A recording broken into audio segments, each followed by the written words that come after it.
Last lecture में हम लोगों ने ये क्वेश्चन छोड़े थे मैंने, तो देखो इनको कैसे करेंगे। पहले वाले क्वेश्चन में कह रहा है a vessel of volume 5 litre contains 1.4 gram of nitrogen at 1800 kelvin.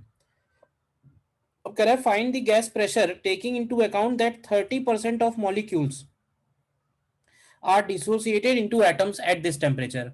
मतलब N2 जो है नाइट्रोजन वैसे तो डायटोमिक है, बट अगर डिसोसिएट हो जाएगी तो इट बिकम्स मोनोटॉमिक गैस। तो एक तरह से ऐसा है कि 1.4 ग्राम में से 30% अमाउंट जो है वो N एटम्स में बदल गया है और रिमेनिंग 70% जो है वो N2 है। तो इसके हिसाब से मैं नंबर ऑफ मोल्स निकालने में थोड़ा चेंज आएगा। तो नंबर ऑफ मोल्स देखो कैसे निकालेंगे। तो नंबर ऑफ मोल्स बन जाएगा, अब देखना ध्यान से, 1.4 ग्राम का 30%। अब ऐसे समझ लो कि 1.4 का 30%, तो ये हो गया है एन एटम्स। तो एन एटम्स अगर हो गया तो इसका एटॉमिक वेट 14 लेंगे, प्लस 1.4 का जो 70% है वो अभी भी N2 है, तो डिवाइडेड बाई 28 करेंगे। तो ये वैल्यू निकालो कितनी आती है। क्यों भाई?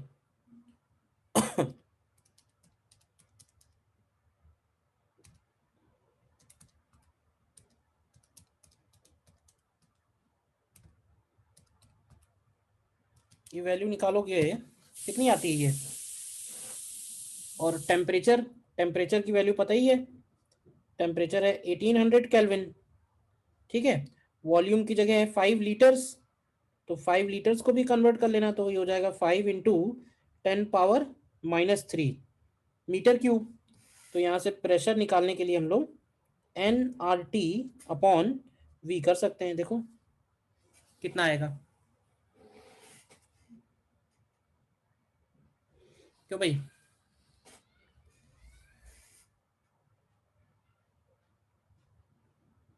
आ रहा है आंसर इसका? बोलिए।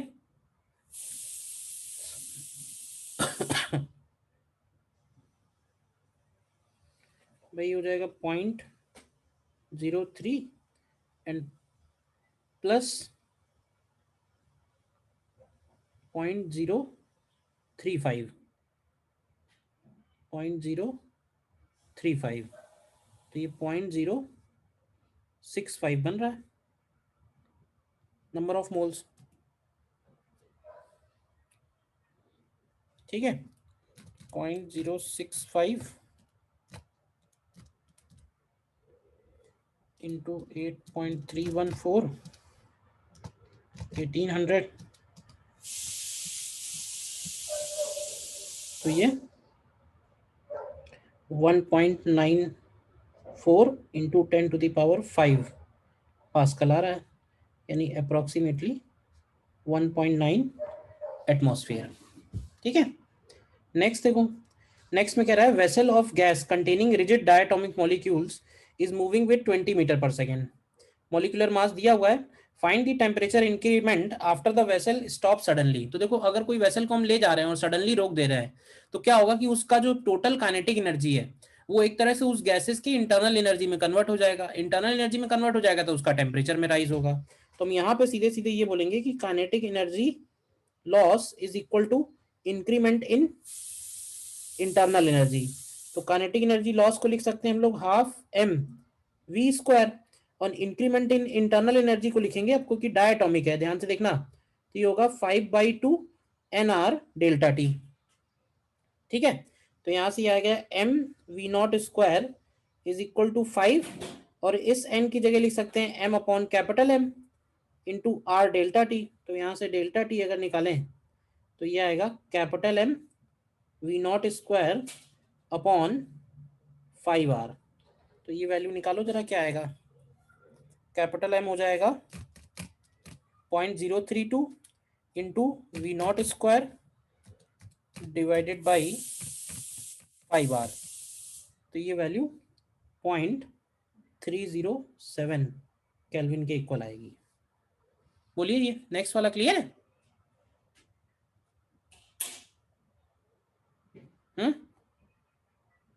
ठीक है,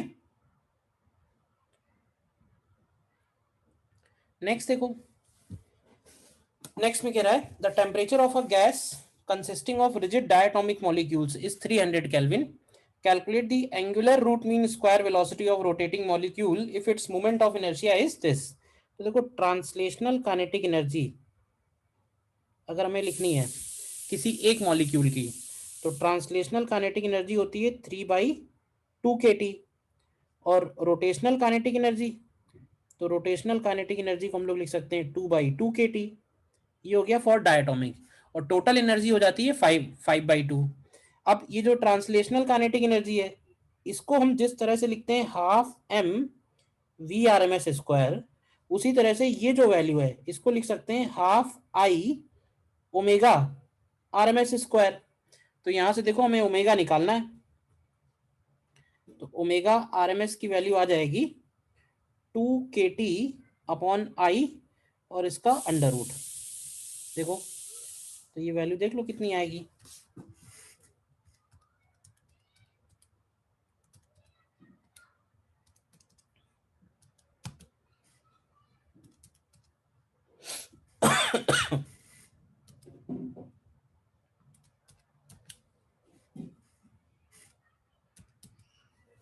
तो ये देख लो आना चाहिए 6 पॉइंट, बन रहा है ये आंसर 6.3 इंटू 10⁻12 रेडियन पर सेकेंड।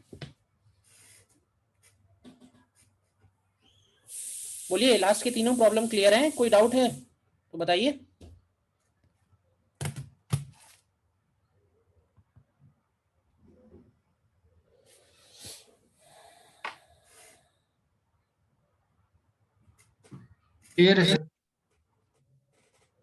ठीक है, तो काइनेटिक थ्योरी ऑफ गैसेस में इतना ही है। आगे बढ़ते हैं फिर थर्मोडायनेमिक्स में, और हमारा फर्स्ट हेडिंग पड़ेगा यहाँ पे फर्स्ट लॉ ऑफ थर्मोडायनेमिक्स।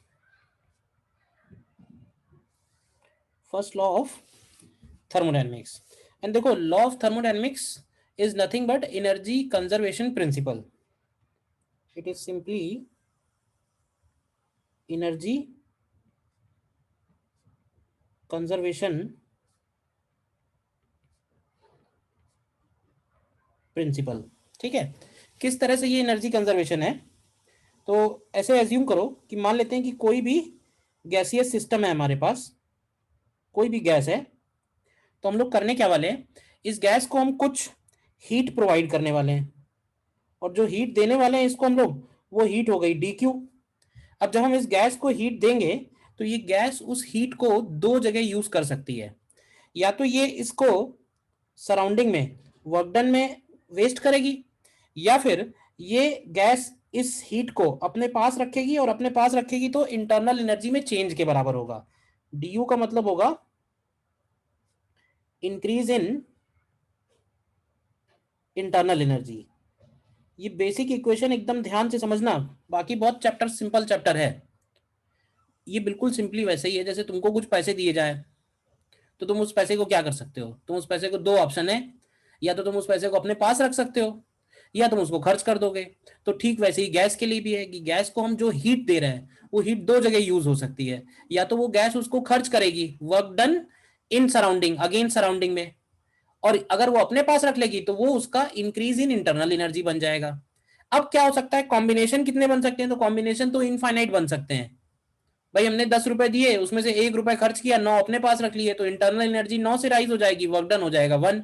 या हमने 10 दिए, 5 5 हो गया, 4 3 4 6 हो गया, मतलब कुछ भी कॉम्बिनेशन पॉसिबल है। और ये जो अलग अलग कॉम्बिनेशन है ये बनेगा अलग अलग प्रोसेस। अलग अलग प्रोसेस में ये जो रेशियो है खर्च करने का और उसको अपने पास रखने का, वो रेशियो हर एक के लिए अलग अलग है। और पूरे के पूरे चैप्टर में हमें यही स्टडी करना है कि कौन से प्रोसेस में कितना वर्क डन है, कितनी इंटरनल एनर्जी चेंज है, क्या उसको हीट दी गई है।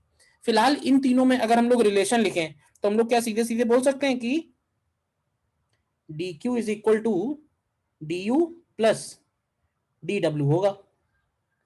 बताओ, सिंपली एनर्जी कंजर्वेशन, जिसमें जो du है, du की वैल्यू हमें निकालनी नहीं पड़ेगी, du तो हमें मालूम ही है। du को लिखेंगे f/2 nr dt, या इसी को लिख सकते हैं n cv dt, क्योंकि मैंने बताया था कि cv की वैल्यू क्या होती है, cv की वैल्यू होती है fr/2। तो FR/2 की जगह हम CV भी लिख सकते हैं। तो इंटरनल एनर्जी का जो चेंज है वो हमें कभी कैलकुलेट नहीं करना पड़ेगा, उसके लिए डायरेक्ट फॉर्मूला है, it is always NCV delta T। हमें फिलहाल इस चैप्टर में कैलकुलेट करना है वर्क डन, और एक बार वर्क डन मिल गया तो वर्क डन और इंटरनल एनर्जी का जो सम है वो हमें हीट के बराबर मिल जाएगा। तो मेनली जो डिस्कशन है, जो हमें कैलकुलेशन है, वो इसका और इसका है। ये तो सीधे सीधे फॉर्मूला ही लगेगा हमेशा पूरे पूरे चैप्टर में। बताओ पहले, ठीक है ना? हर एक का मतलब लिख लो। DQ क्या है? DQ is heat given to the gas, ये ऐसे बोल सकते हैं, heat absorbed by the gas. ठीक है। DU क्या है? DU is increase, DU is increase in internal energy of system. ठीक है। और DW क्या है? DW is work done by gas against surrounding, work done by gas against surrounding. अब देखो, अब इसमें एक बात और ध्यान रखना, जैसे DQ का वैल्यू अगर पॉजिटिव है, क्योंकि ये वैल्यू पॉजिटिव नेगेटिव भी हो सकती हैं, तो अगर इनका वैल्यू पॉजिटिव है तो जो मैंने लिखा हुआ है इनका यही मतलब होगा। अगर DQ पॉजिटिव है मतलब कि उतना हीट उस गैस ने एब्जॉर्ब किया है, लेकिन अगर यही DQ निगेटिव हो गया तो इसका मतलब होगा कि उतना हीट गैस ने रिजेक्ट किया है। सिमिलरली DU पॉजिटिव है तो इसका मतलब इंटरनल एनर्जी बढ़ रही है, टेम्परेचर राइज हो रहा होगा। लेकिन अगर DU नेगेटिव है तो इसका मतलब इंटरनल एनर्जी कम हो रही होगी, टेम्परेचर का फॉल हो रहा होगा। And similar is the work done. Work done भी तुमने पढ़ा है कि वर्क डन दो टाइप के होते हैं, पॉजिटिव भी होता है, नेगेटिव भी होता है। तो अगर DW पॉजिटिव है तो इसका मतलब है वर्क डन बाई गैस है, और अगर DW नेगेटिव है तो इसका मतलब है वर्क डन ऑन गैस हो रहा है। तो इन वर्ड्स का भी थोड़ा ध्यान रखना है हमें। बताओ, what is DQ, what is DU, what is DW? Clear है? तो अब हम आगे बढ़ते हैं। इसमें पहला हेडिंग पड़ेगा how work done is performed by a gas. How work done is performed by a gas, ये देखते हैं सबसे पहले। देखो, कोई भी गैस वर्क डन कैसे परफॉर्म करेगी, तो उसके लिए हम लोग एक सेटअप एज्यूम करते हैं समझने के लिए। और इस सेटअप में ध्यान से देखो तो हमने एक पिस्टन लिया हुआ है, ठीक है, और इस पिस्टन से हमने इस हॉरिजॉन्टल कॉलम में गैस को बंद करके रखा हुआ है। गैस इसके अंदर इनक्लोज्ड है, ठीक है। और हमने इसमें एक हीटिंग कॉइल भी लगा रखा है, और इस हीटिंग कॉइल की हेल्प से हम इस गैस को हीट प्रोवाइड करेंगे। गैस का अपना कुछ प्रेशर है, प्रेशर ऑफ गैस, और इस गैस प्रेशर की वजह से गैस इस पिस्टन के ऊपर कुछ फोर्स एक्सर्ट कर रही है। अगर इस पिस्टन का एरिया हम लोग ए ले लें तो बताओगे कि फोर्स एक्सर्टेड बाई गैस कितना होगा? तो फोर्स एक्सर्टेड बाई गैस होगा P गैस इंटू एरिया। बोलो। अब जब हम इसको DQ हीट देते हैं तो हम लोग देखते हैं, जब DQ हीट इसको देते हैं तो ये जो पिस्टन है ये बाहर की तरफ एक्सपैंड होता है, मतलब बाहर की तरफ जाता है। कितना डिस्टेंस? DX distance. तो अब ये बताओगे कि गैस ने कितना फोर्स अप्लाई किया और फोर्स की डायरेक्शन में कितना डिस्प्लेसमेंट हुआ। तो वर्क डन बाई गैस कैसे लिखेंगे? तो वर्क डन बाई गैस को हम लोग लिखेंगे force applied by gas into DX। बताओ, फोर्स अप्लाइड बाई गैस को हम लोग लिखेंगे P गैस इंटू A और इंटू DX। और ध्यान से देखो तो क्या हम लोग P गैस इंटू ADX, ये जो ADX है, क्या इसको हम वॉल्यूम बोल सकते हैं? DV। यस। तो फाइनली हमारे पास वर्क डन बाई गैस का एक बेसिक एक्सप्रेशन आ गया, that work done by gas is equal to PdV। बोलो, work done by gas is PdV। हालांकि हमने डिफरेंशियल वॉल्यूम के लिए निकाला है। अगर हमें टोटल वर्क डन चाहिए तो हम इसी को इंटीग्रेट कर सकते हैं, इट बिकम्स इंटीग्रल PdV। एक जो कॉमन मिस्टेक है जो सब लोग करते ही हैं, वो ये है कि गैस का वर्क डन हम लोग पी डेल्टा वी बोलते हैं। गैस का वर्क डन कभी भी पी डेल्टा वी नहीं बोलेंगे, गैस का वर्क डन है इंटीग्रल पीडीवी। बताओ, तो अगर पी डेल्टा वी दिमाग में है तो उसको निकाल देना। क्योंकि सर हर इंस्टेंट पे प्रेशर ऑफ गैस डिफरेंट होगा। जरूरी नहीं है ना, मैंने क्या कहा, D Q, D U, D W, इन तीनों का जो रेशियो है क्या हो सकता है, तो इनफाइनाइट टाइप के कॉम्बिनेशन हो सकते हैं। और उन इनफाइनाइट टाइप के कॉम्बिनेशंस में सिर्फ एक ऐसा प्रोसेस है जिसमें प्रेशर कांस्टेंट होता है, तो सिर्फ उस प्रोसेस में तुम लिख सकते हो कि work done by gas is P delta we. उसके अलावा बाकी सब में नहीं लिख सकते हो, तो इसका मतलब तो यही हुआ था ना कि नहीं लिख सकते हैं, क्यों भाई। तो work done yes by sir. Gas is integral PDV, ये अभी बात का खास ध्यान रखना, ठीक है। तो अब हम लोग पहले यही निकालने वाले हैं कि अलग अलग सिचुएशन में गैस का वर्क डन कैसे निकालेंगे, जो इनफाइनाइट टाइप के कॉम्बिनेशन है। तो नीचे नोट करके लिखते जाओ एक एक करके, पॉइंट वाइज। पहले यहां तक नोट कर लो, कुछ नोट करना है तो। नीचे बढ़ते हैं इसमें नोट में, पॉइंट नंबर 1 में। अच्छा, सबसे पहले तो हमें ये समझना है सॉरी, कि जो ये डी डब्ल्यू है, डी डब्ल्यू पॉजिटिव कब होगा, तो डी देखो, डी डब्ल्यू पॉजिटिव होगा अगर डीवी पॉजिटिव होगा। डीवी पॉजिटिव का मतलब ये होगा कि व्हेन वॉल्यूम इंक्रीजेज, ठीक है। अच्छा, डी डब्ल्यू जीरो भी हो सकता है। डी डब्ल्यू जीरो कब होगा, तो ऐसे बोल सकते हैं जब वॉल्यूम कांस्टेंट होगा। और डी डब्ल्यू नेगेटिव कब होगा, तो डी डब्ल्यू नेगेटिव होगा व्हेन डीवी इज नेगेटिव, यानी कि व्हेन वॉल्यूम डिक्रीजेस, ठीक है। मतलब सीधा सीधा डी डब्ल्यू का रिलेशन वॉल्यूम ऑफ गैस से है। गैस का वॉल्यूम बढ़ रहा है तो पॉजिटिव है, गैस का वॉल्यूम कम हो रहा है तो नेगेटिव है, और गैस का वॉल्यूम अगर कांस्टेंट है तो डी डब्ल्यू जीरो है। Then second point, second point में एक स्पेशल केस ऐसा हो सकता है कि अगर प्रेशर गैस का कांस्टेंट है, ठीक है। और गैस प्रेशर कांस्टेंट वाले प्रोसेस को हम लोग क्या नाम देते हैं, we call it isobaric process, ठीक है। तो अगर प्रेशर कांस्टेंट है तो जब हम लोग डब्ल्यू गैस लिखेंगे ना, तो ये पी इंटीग्रेशन के बाहर आ जाएगा, और इंटीग्रेशन की लिमिट्स लगेंगी वी वन से वी टू, तो ये आ जाएगा P into V two minus V one. तो हम इसको लिख सकते हैं this is P delta V. और ध्यान देना, पी डेल्टा वी को क्या हम एन आर डेल्टा टी भी लिख सकते हैं, बताओ। क्लियर है कैसे, पी डेल्टा वी को yes sir. N R delta T भी लिख सकते हैं।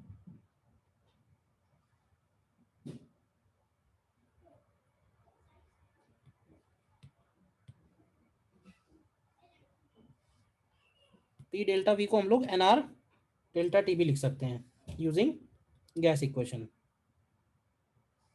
तो ये ध्यान रखना कि पी डेल्टा वी तभी आएगा जब प्रेशर कांस्टेंट है। Second point. Then third point में, थर्ड पॉइंट में मान लो कि अगर प्रेशर कांस्टेंट नहीं है तो क्या होगा, तो अगर प्रेशर कांस्टेंट नहीं है तो एक पॉसिबिलिटी तो ये होगी कि प्रेशर हमें वॉल्यूम का फंक्शन दिया होगा, P is a function of volume. जैसे फॉर एग्जांपल मैं एक एग्जांपल ले लूं कि P की वैल्यू दी हुई है, P is equal to alpha V square, where alpha is a positive constant. तो हमें W गैस फाइंड करना है when volume changes from, when volume changes from V naught to V naught, निकाल सकते हो, when volume changes from V naught to V naught, बताओ।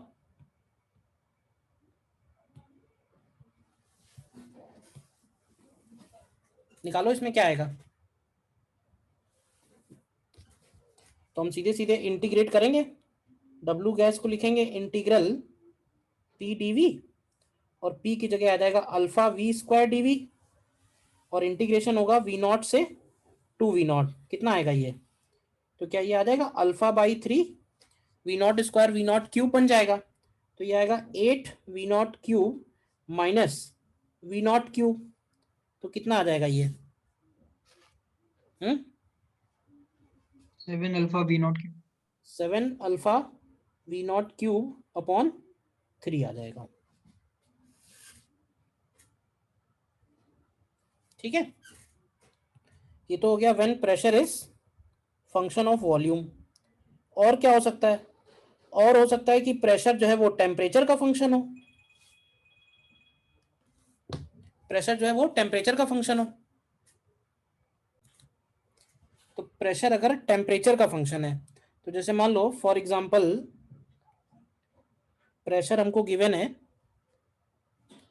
Alpha T square. ठीक है, again alpha is a positive constant और हमें W gas find करना है when temperature increases from T naught to 3 T not.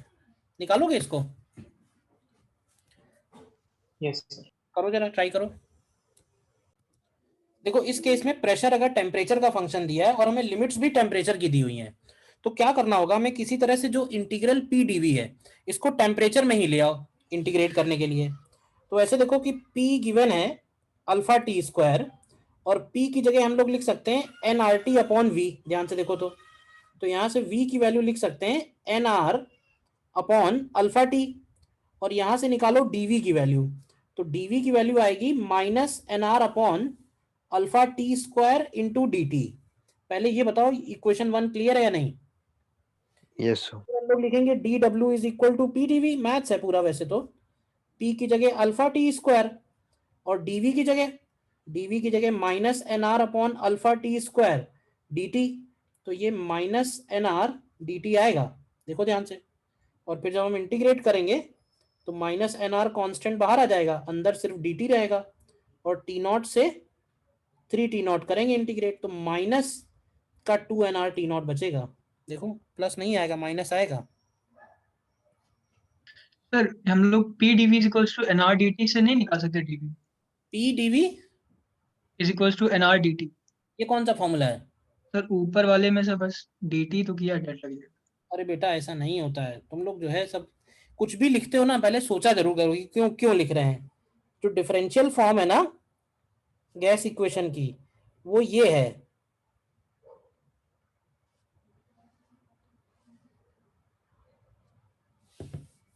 P DV plus V D P is equal to N R D T है। बताओ। ठीक sir. तो जब तक हमें ये ना पता हो कि प्रेशर कांस्टेंट है तब तक हम वीडीपी वाला टर्म जीरो नहीं कर सकते हैं, correct? Yes sir. Fifth point में अच्छा ग्राफ से भी निकाल सकते हैं। ग्राफ से कैसे भाई? डब्ल्यू गैस को लिखते हैं इंटीग्रल पी डीवी। तो क्या ऐसे बोल सकते हैं कि ये हो जाएगा एरिया अंडर पीवी कर्व? बोलो, जैसे इंटीग्रल वाई डी एक्स होता है area under Y X curve, वैसे ये इंटीग्रल पी डीवी। तो मैं क्या करता हूँ, कुछ ग्राफ बना रहा हूँ तो उसमें बताते जाना कौन कौन सा एरिया लेंगे। तो जैसे ये P है, ये V है और मान लेते हैं कि हम गैस को पॉइंट A से पॉइंट B ले गए। तो बताओगे कि कौन सा एरिया वर्क डन बनेगा? बोलो कौन सा एरिया वर्क डन बनेगा, और पॉजिटिव बनेगा या निगेटिव बनेगा ये भी बताना है। इस केस में कौन सा एरिया वर्क डन बनेगा? अगर मान लो पॉइंट A से पॉइंट B प्रेशर डिक्रीज हो रहा है देन इस केस में क्या होगा? मान लो प्रेशर इधर है, वॉल्यूम इधर है, पॉइंट A इधर है, पॉइंट B इधर है। बताओ इन तीनों केसेस में किसमें डब्ल्यू गैस पॉजिटिव है, किसमें डब्ल्यू गैस निगेटिव है, और कौन सा एरिया लेना है? फर्स्ट में पॉजिटिव आएगा। फर्स्ट वाले में क्या ये वाला एरिया लेंगे? Yes sir. फर्स्ट वाले केस में हम ये वाला एरिया लेंगे। बताओ पॉजिटिव होगा या निगेटिव होगा? पॉजिटिव। पहले केस में डब्ल्यू गैस पॉजिटिव आएगा। सेकंड में कौन सा एरिया लेंगे? हॉरिजॉन्टल एक्सिस और कर्व के बीच में या वर्टिकल एक्सिस और कर्व के बीच में? हॉरिजॉन्टल एक्सिस और कर्व के बीच में। हॉरिजॉन्टल एक्सिस और कर्व के बीच में लेंगे, यानी कि ये वाला एरिया लेंगे। और वर्क डन कैसा होगा, पॉजिटिव या निगेटिव? पॉजिटिव। पॉजिटिव। नेगेटिव। हाँ वर्क डन कैसा लेंगे, पॉजिटिव या नेगेटिव? पॉजिटिव। पॉजिटिव। इसमें कौन सा लेंगे, नेक्स्ट वाले में? Y axis. वाई एक्सिस वाला एरिया लेंगे। बोलो पॉजिटिव या नेगेटिव? नेगेटिव। नेगेटिव। एकदम आंखें खोल के देखना है सही से, क्योंकि जितना आसान है उतना ही फिर गलती होने के चांसेस भी ज्यादा होते हैं। हाँ एहतिशाम, आपको क्लियर है क्यों गलत बोल रहे थे? नहीं सर। वॉल्यूम बढ़ रहा है कि कम हो रहा है, ये देखो। प्रेशर से मतलब नहीं है, वॉल्यूम से मतलब है। वॉल्यूम बढ़ रहा है या कम हो रहा है, ये देखना है हमको। बताओ। मान लो हम गैस को पहले ए से बी ले गए, बी से सी ले गए और सी से डी लेके आए, तो इस पूरे प्रोसेस में वर्क डन क्या होगा? कौन सा एरिया लेंगे और पॉजिटिव है या negative? Sir work done positive होगा। हाँ पॉजिटिव होगा work done, resultant. Net. Yes sir, net. और कौन सा एरिया लेंगे बताओ? सर ए और डी के बीच। ए और डी के बीच में लेंगे। बी सी डी के अंदर जो रेक्टेंगल बन रहा है शायद उसको छोड़ देंगे। ये एरिया लेंगे वर्क डन, देखो ध्यान से। और ये कैसा आएगा, डब्ल्यू गैस पॉजिटिव आएगा।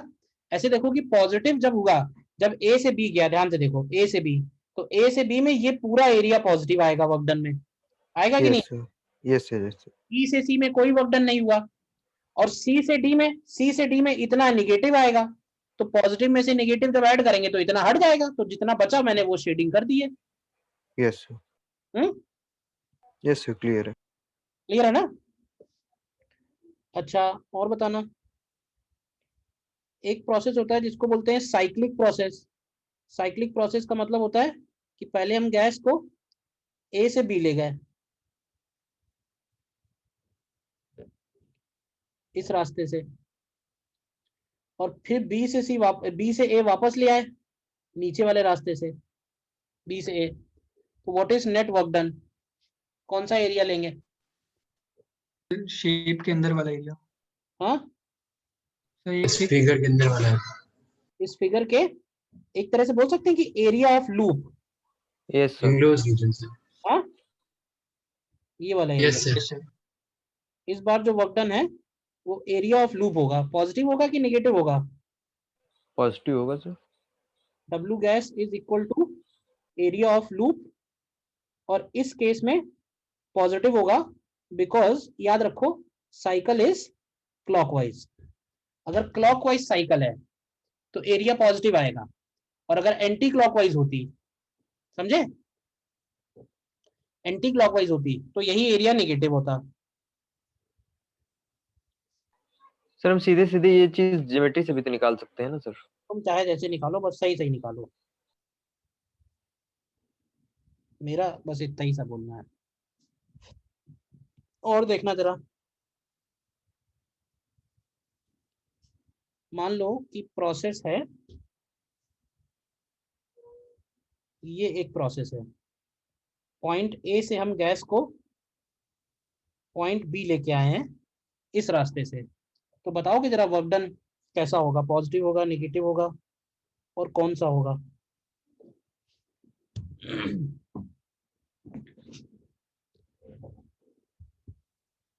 बताओ कौन सा वर्क डन होगा, पॉजिटिव होगा, नेगेटिव होगा, क्या सर होगा? पॉजिटिव होगा। पॉजिटिव। कौन सा एरिया लेंगे पॉजिटिव? सर ए और बी के बीच का।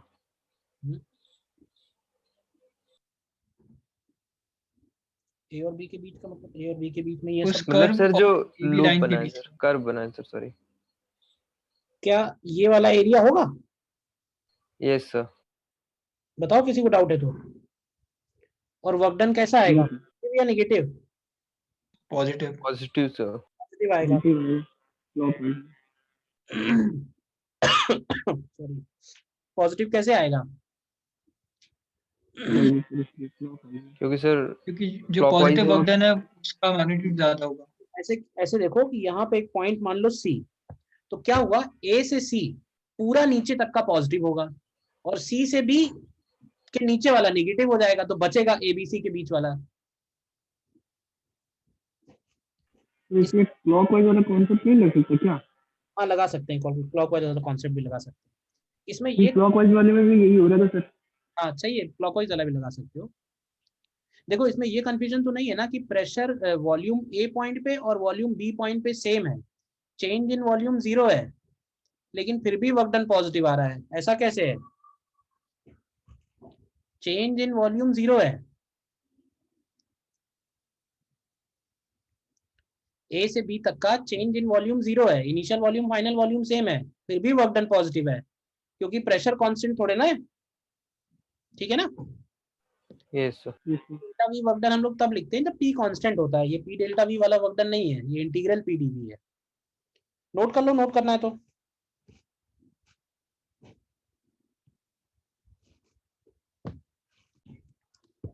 देखो इसमें एक छोटा सा प्रॉब्लम करना है,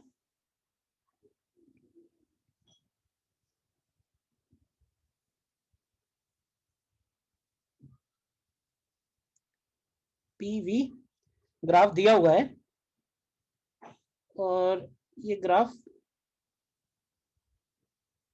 इस तरह से दिया हुआ है, सर्कल बना हुआ है, ठीक है। और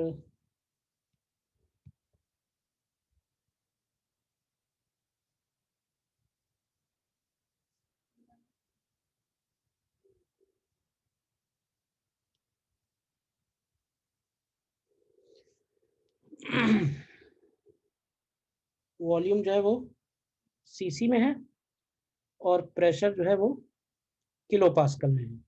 ये वैल्यू 1 है, ये वैल्यू 2 है, ये वैल्यू 3 है, ये वैल्यू 6 है। बताओगे जरा what is W gas, what is work done by gas.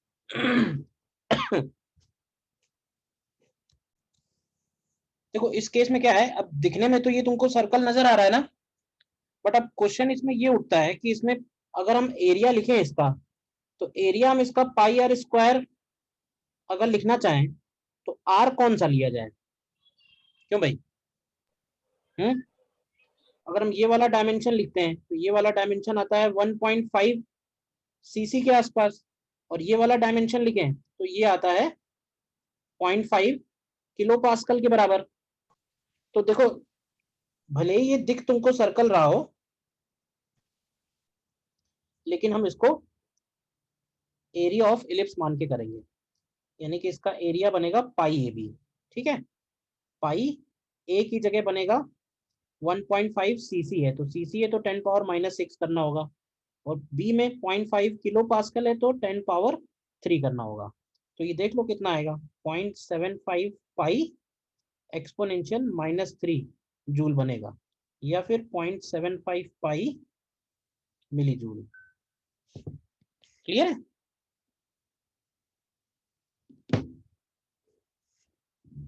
बोलिए, बात समझ में आई? Yes sir. नहीं लेना है। देखो नेक्स्ट क्वेश्चन, देखो इसमें क्या है ना, जब भी गैस, ध्यान से समझना एक बात, गैस को हम किसी एक स्टेट से दूसरे स्टेट ले जाते हैं तो उसका हम लोग बना लेते हैं ग्राफ, कि प्रेशर कैसे चेंज हो रहा है, वॉल्यूम कैसे चेंज हो रहा है, वो सारी चीजें हमें दिख रही होती हैं ग्राफ में। अब देखो कुछ चीजें हैं जैसे कि पोटेंशियल एनर्जी, पोटेंशियल एनर्जी यानी कि इंटरनल एनर्जी, वो सिर्फ स्टेट्स पे डिपेंड करती है, यानी कि पॉइंट ए पे फिक्स होगी, पॉइंट बी पे फिक्स होगी। अब तुम ए से बी किसी भी रास्ते से जाओ, डेल्टा यू हमेशा सेम होगा। डेल्टा यू के लिए हम लोग हमेशा फॉर्मूला लगाते हैं एनसीवी डेल्टा टी, और ये इसको बोलते हैं स्टेट डिपेंडेंट, मतलब जो इंटरनल एनर्जी है इसको बोलते हैं स्टेट फंक्शन, यानी ये पाथ पे डिपेंड नहीं करती है, इंडिपेंडेंट ऑफ पाथ। लेकिन जो W और Q है ये जो है, ये दोनों पाथ फंक्शन होते हैं, मतलब ये अलग अलग पाथ पे ये अलग अलग आएंगे। अब करो ये क्वेश्चन, देखो क्लियर होंगी ये सारी बातें इसमें।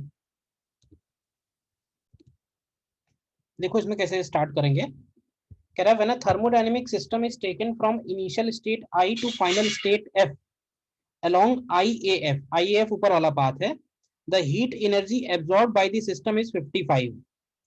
तो एक बात ध्यान देखना, हमें QIAF दिया हुआ है, QIAF दिया हुआ है 55 जूल, और हमसे कह रहा है कि work done by the system is 25। अभी बताओ IAF में वर्क डन कहाँ हुआ होगा? पूरे में हुआ होगा, सिर्फ AF में हुआ होगा? क्यों भाई? AF में। सिर्फ AF में हुआ है। AF में सर। AF की वैल्यू दी हुई है 25 joule, which is also equal to WIAF। अब ऐसे देखो, हमको QIAF मालूम है, WIAF मालूम है, तो हम लोग लिख सकते हैं ना कि QIAF is equal to WIAF plus delta U. Delta U IF लिखेंगे क्योंकि डेल्टा यू में A का कोई काम नहीं है, तो डेल्टा यू IF कितना आएगा? तो डेल्टा यू IF की वैल्यू हो जाएगी 55 माइनस 25 यानी कि 30 जूल। ठीक है। अब कह रहा है if the same system is taken along IBF then the Q is 35, और QIBF दिया हुआ है 35 जूल, तो QIBF को हम लोग लिख सकते हैं WIBF प्लस डेल्टा UIF, तो ये आ जाएगा 35 is equal to WIBF plus 30। क्यों भाई? तो WIBF आ गया हमारा, यहाँ से कितना आ रहा है? 5 जूल। तो पहला आंसर तुम्हारा यही हो गया, निकाल लिया था सबने? क्यों भाई? फिर यस सर। बी पार्ट में देखो, बी पार्ट में कह रहा है if W is -15 for the curve path FI, यानी WFI की वैल्यू दी हुई है -15 joule, then how much energy is lost along this path. तो ये बताओ डेल्टा यू FI क्या होगा? तो डेल्टा यू FI की वैल्यू हो जाएगी -30 जूल। क्यों भाई? तो QFI, तो QFI को हम लोग लिखेंगे WFI प्लस डेल्टा UFI। भाई डेल्टा यू IF की वैल्यू +30 है, तो FI की वैल्यू -30 हो जाएगी, तो यहां से ये आएगा माइनस का 45 जूल QFI। ये भी निकाल लिया। फिर कह रहा है सी पार्ट में कि UI 10 है तो UF कितना होगा? तो देखो UF माइनस UI की वैल्यू 30 है, तो यहाँ से UF कितना हो जाएगा? UF की वैल्यू 40 जूल आ जाएगी, तो ये हमारा थर्ड आंसर हो गया। और डी में कह रहा है अगर UB की वैल्यू 20 जूल है तो what is Q for IB and BF। तो देखो जो WIBF हम लोगों ने निकाला था वो एक्चुअली WIB ही तो है, क्योंकि BF में थोड़े ना कोई वर्क डन हुआ, और WIBF कितना था? WIBF आया था 5 जूल, तो WIB मिल गया। अच्छा डेल्टा UIB क्या होगा? तो डेल्टा UIB होगा UB माइनस UI। UB उसने दिया है 20 और UI कितना है? UI है 10, तो ये आ गया 10 जूल। तो यहाँ से QIB क्या आएगा? तो QIB हो जाएगा WIB प्लस डेल्टा UIB, तो ये कितना आता है? ये आएगा 15 जूल।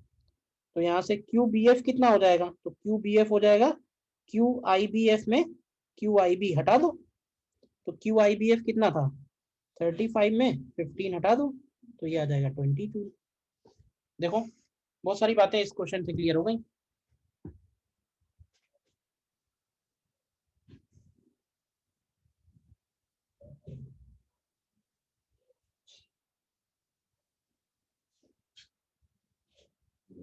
बताइए क्लियर है क्वेश्चन?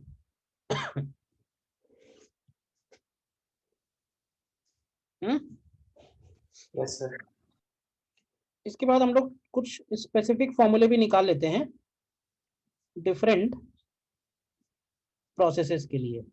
हालांकि जितनी बातें बता दी हैं इतने से पूरा चैप्टर हो जाएगा, बेसिक बातें सब तुम्हें क्लियर हैं, बट ये कि कुछ फॉर्मूले हम लोग रेडी रखने टाइप से रखें जिससे जल्दी जल्दी थोड़ा निकल आए। तो जो स्टैंडर्ड टाइप के प्रोसेस हैं, जिसमें पहला प्रोसेस है आइसोबैरिक प्रोसेस, तो हमें हर एक प्रोसेस में कुछ बातें हैं जो हमें ठीक से पता होनी चाहिए, जिसमें सबसे पहला पॉइंट है प्रोसेस इक्वेशन। तो बताओगे कि आइसोबारिक प्रोसेस को हम किस इक्वेशन से रिप्रेजेंट कर सकते हैं? ध्यान से समझना, कोई भी प्रोसेस हो, पीवी इक्वल टू एनआरटी तो हमेशा एप्लीकेबल है। PV equal to NRT is applicable for all processes. लेकिन अगर किसी स्पेशल प्रोसेस की बात करेंगे तो उस प्रोसेस में कुछ और भी फॉलो करेगा, मतलब other than PV equal to NRT एक और इक्वेशन होगी जो वो फॉलो करेगा, दोनों फॉलो होंगी, तो उसको हम लोग बोलते हैं प्रोसेस इक्वेशन, जो अदर इक्वेशन है। तो आइसोबारिक प्रोसेस की प्रोसेस इक्वेशन बनेगी कि P इक्वल टू कॉन्स्टेंट, तो इसको तुम P इक्वल टू कॉन्स्टेंट भी लिख सकते हो, या इसको तुम V upon T equal to constant भी लिख सकते हो, बताते जाना जहां डाउट हो तो। ठीक है, इसके बाद आता है इसमें इंडिकेटर डायग्राम। इंडिकेटर डायग्राम क्या होता है? पीवी, वीटी और पीटी। वैसे तो ग्राफ और भी बहुत सारे हो सकते हैं, पी स्क्वायर वी, पी और 1/v, बट हाँ ये समझ लो ये 3 स्टैंडर्ड ग्राफ हैं। ठीक है, इनको हम लोग बोलते हैं, they are called indicator diagrams. तो इंडिकेटर डायग्राम कैसा बनेगा बताते जाओ। पीवी डायग्राम कैसा बनेगा? तो पीवी डायग्राम में प्रेशर क्योंकि कांस्टेंट है, तो हम लोग बोल सकते हैं कि ये हॉरिजॉन्टल स्ट्रेट लाइन होगी, और हम लोगों ने मान लिया कि वॉल्यूम इंक्रीजिंग है। ठीक है ना।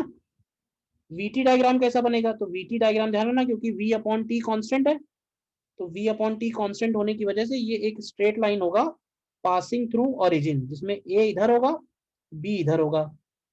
और पीटी डायग्राम भी इसी तरह से आएगा, मतलब प्रेशर कांस्टेंट है, वॉल्यूम बढ़ रहा है, तो टेम्परेचर भी बढ़ेगा। बताओ, ये तीनों क्लियर है? Yes, sir. आपका स्लोप कितना होगा वीटी वाले का स्लोप? वीटी ग्राफ का स्लोप क्या होगा बताओ जल्दी से।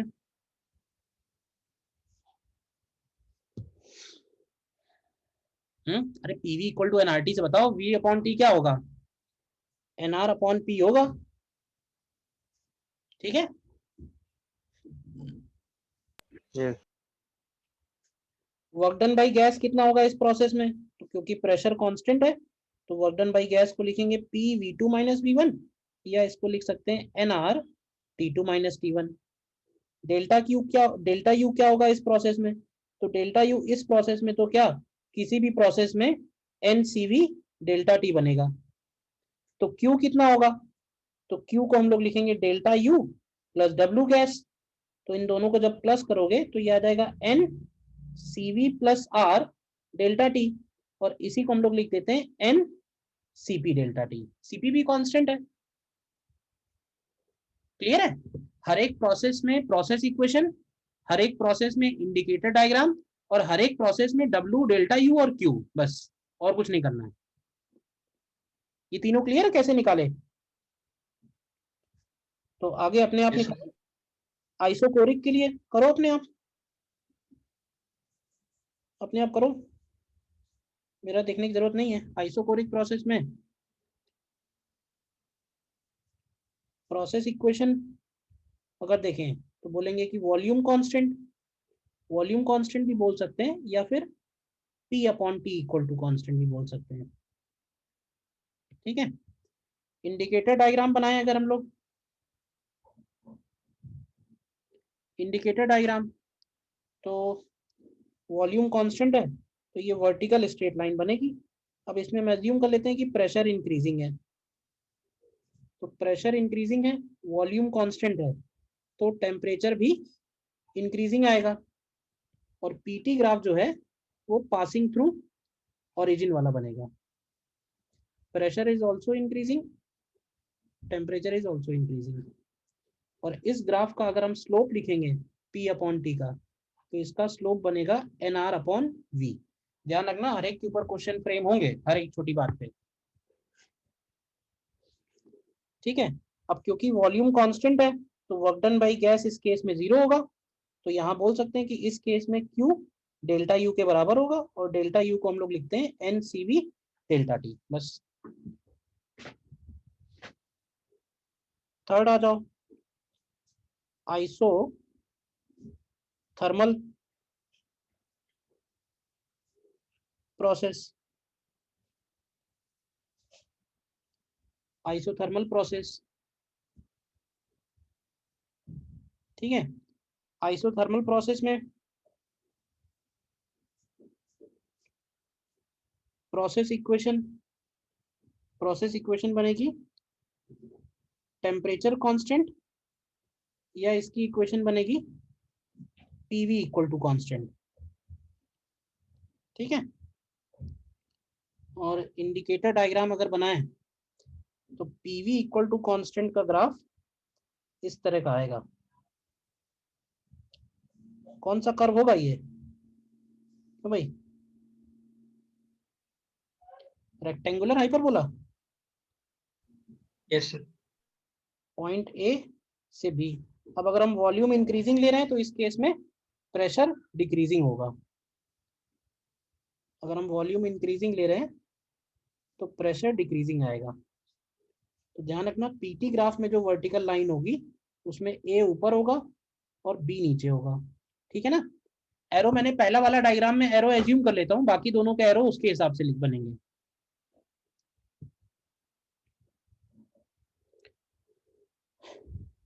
ठीक है। फिर आता है डेल्टा यू क्या होगा, तो डेल्टा यू इस केस में 0 होगा।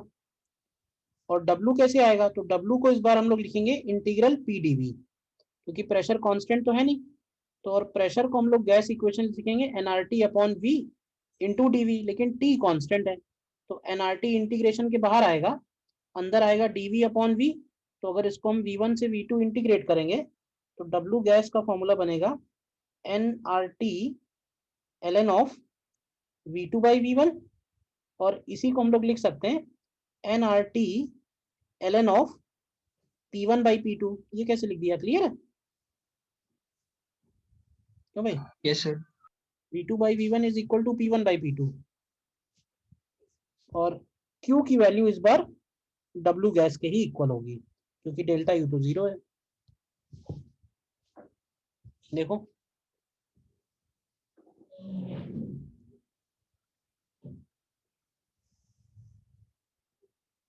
क्लियर है या नहीं?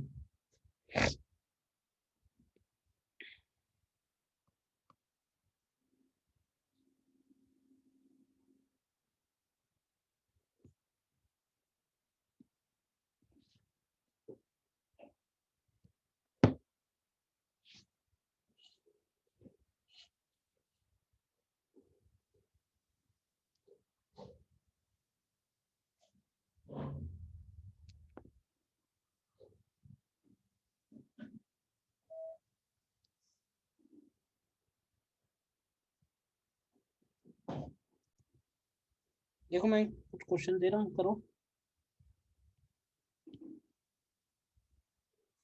देखो ये 3 प्रॉब्लम्स हैं तुम्हारे सामने।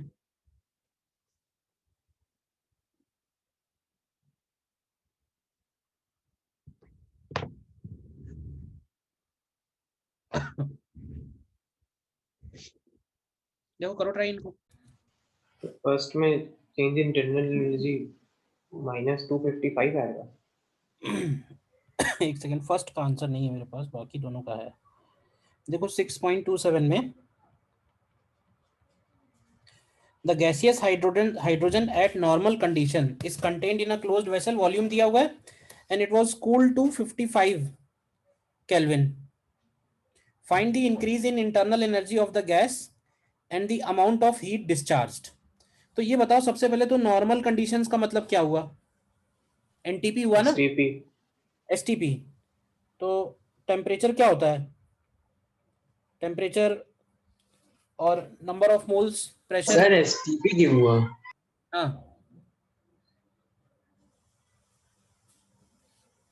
Temperature 273, pressure 180।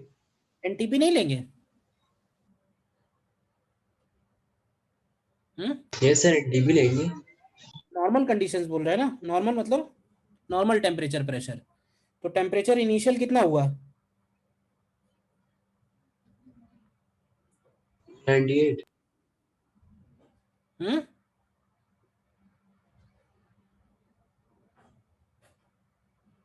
Number of moles निकालो कितने होंगे, तो नंबर ऑफ मोल्स की वैल्यू हो जाएगी पीवी अपॉन RT। तो P का मतलब हो जाएगा 1 एटमॉस्फेयर, ठीक है। वॉल्यूम दिया हुआ है 5 लीटर, तो 5 into 10⁻³ divided by R। R की वैल्यू 8.314 और टेम्परेचर 300 केल्विन लेंगे, क्यों भाई। और डेल्टा U निकालना है, तो डेल्टा U की वैल्यू हो जाएगी NCV डेल्टा T। CV कितना होगा हाइड्रोजन के लिए, तो CV for hydrogen is 5R/2। रख दो यहाँ पे, देखो कितना आता है।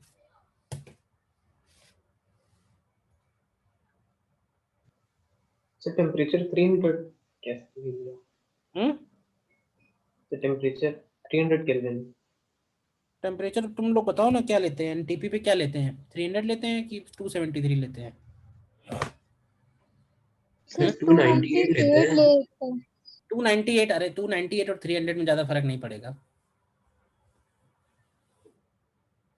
298 ले लो, उसमें क्या है।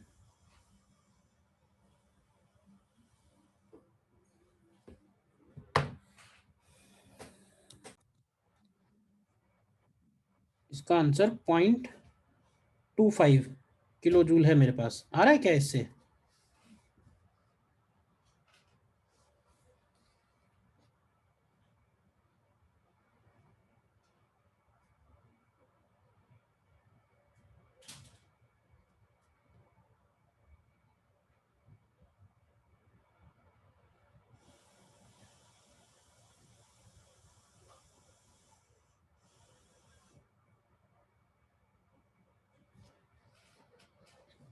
ठीक है।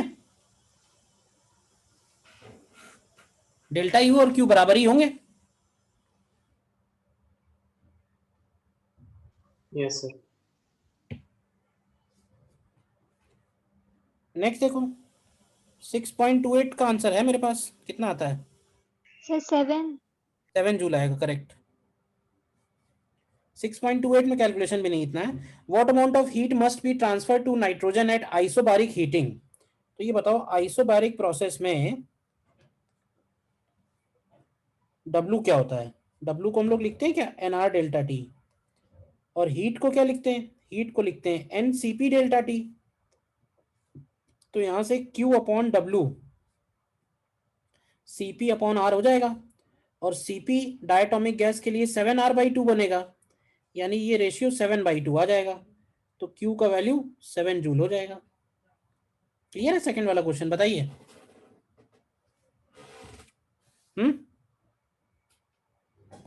Yes sir. और आओ नेक्स्ट वाले में, थर्ड में कह रहा है find the molar mass of the gas if during isobaric heating 0.5 kg of gas at 10 kelvin requires this much more than during isochoric heating. क्यों भाई?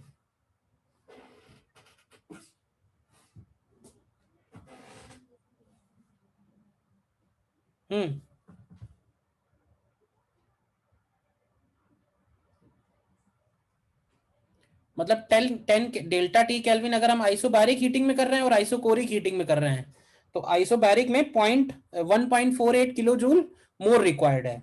तो ये बताओ कि आइसोकोरिक में Q isobaric minus Q isochoric, ये वैल्यू दी हुई है हमको 1.48 किलो जूल।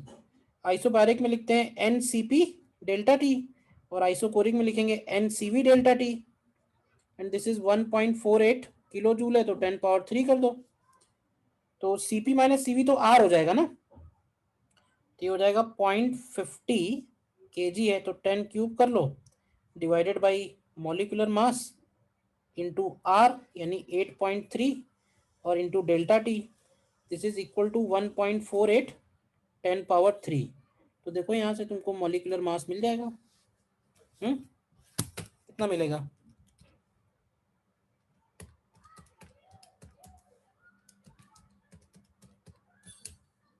मॉलिक्यूलर मास इसमें 28 मिलता है, ठीक है। बताइए। क्लियर है, कोई डाउट?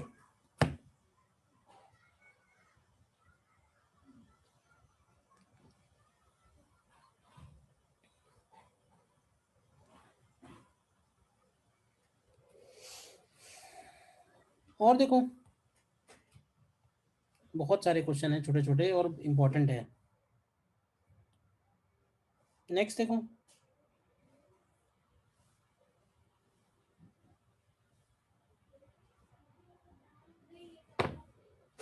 नेक्स्ट देखिए, देखो कह रहा 1 mole ideal gas was heated isobarically 72 kelvin, ठीक है ना। तो क्यू पता है हमको, increase in internal energy magnitude gamma. तो देखो डब्लू कितना होगा, तो डब्लू को हम लोग लिख सकते हैं क्या, एन आर डेल्टा टी। तो एन की जगह 1 है, आर की जगह 8.31 है, और डेल्टा टी की जगह 72 है। तो ये वैल्यू 598.32 जूल आएगी। तो इसको तुम चाहो तो 0.6 किलो जूल कर दो। तो डेल्टा यू कितना हो जाएगा, डेल्टा यू हो जाएगा क्यू माइनस डब्लू गैस। तो ये हो जाएगा 1.6 माइनस 0.6, तो ये आ जाएगा 1 किलो जूल के आसपास। और गामा क्या बनेगा, तो गामा को वैसे तो हम लोग लिखते हैं Cp अपॉन Cv। फिलहाल आइसोबैरिक प्रोसेस में इसको हम Q अपॉन डेल्टा यू भी लिख सकते हैं, क्योंकि Q की वैल्यू होगी NCp डेल्टा टी और डेल्टा यू की वैल्यू होगी NCV डेल्टा टी। तो Cp upon Cv is Q upon delta U isobaric process में। देखो क्लियर है। नेक्स्ट देखो, ये जो लिखा हुआ है डेल्टा अपॉन, ये सिर्फ आइसोबैरिक के लिए एप्लीकेबल है, जनरल नहीं है।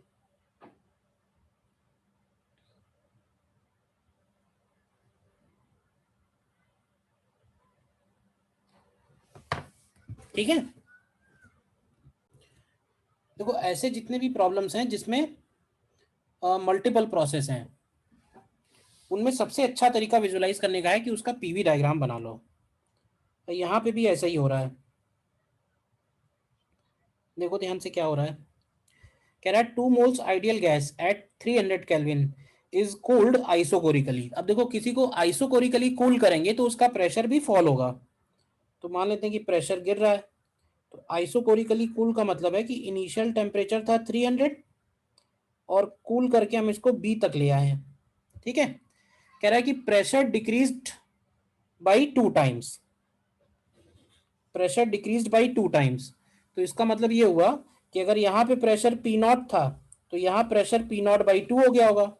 तो क्या बोल सकते हैं कि टेम्परेचर भी हाफ हो गया होगा, प्रेशर हाफ होगा। तो फिर कह रहा है the gas is then expanded isobarically so that final state temperature is same as initial temperature. फिर हमने इसको आइसोबैरिकली हीट किया है जिससे कि फाइनल टेम्परेचर जो है वो इनिशियल टेम्परेचर के बराबर हो जाए। तो ये पूरा प्रोसेस है। अब इस पूरे प्रोसेस में हमको डेल्टा क्यू निकालना है, क्यू कितना है। तो देखो अगर हम ऐसे लिखें कि Q A B C is equal to W A B C plus delta U A C, but लेकिन डेल्टा यू ए सी तो जीरो हो जाएगा। क्यों जीरो हो जाएगा, क्योंकि ए और सी पे टेम्परेचर सेम है, तो डेल्टा यू जीरो होगा। और डब्ल्यू ए बी सी को हम लोग लिख सकते हैं W A B plus W B C. W A B की वैल्यू जीरो होगी तो ये सिंपली डब्ल्यू बी सी के बराबर आएगा। और बी सी कैसा प्रोसेस है, बी सी आइसोबैरिक प्रोसेस है। तो आइसोबैरिक प्रोसेस में डब्ल्यू क्या होता है, वो होता है एन आर डेल्टा टी। तो एन की जगह 2 हो गया, आर हो गया, और डेल्टा टी की जगह 150 हो गया। तो ये वैल्यू निकालोगे तो 2.5 किलो जूल के आसपास आ जाएगी। बताओ क्लियर है या कोई डाउट है, बताओ।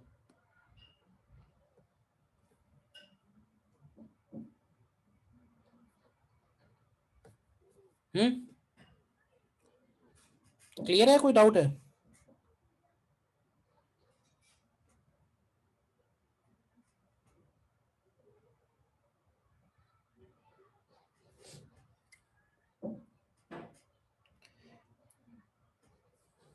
क्लियर है सर।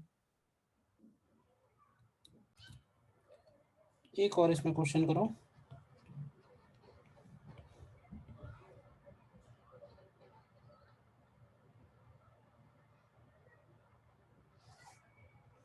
ये क्वेश्चन देखो, इसको ट्राई करना, अच्छा क्वेश्चन है। मैं आंसर बता देता हूँ। ए पार्ट का आंसर आना चाहिए P not V not, B part में आना चाहिए एक answer 5 P not V not by 2 और एक answer 3 P not V not. C option में आना चाहिए P not V not by 2 और डी में आना चाहिए 25 P not V not upon 8R।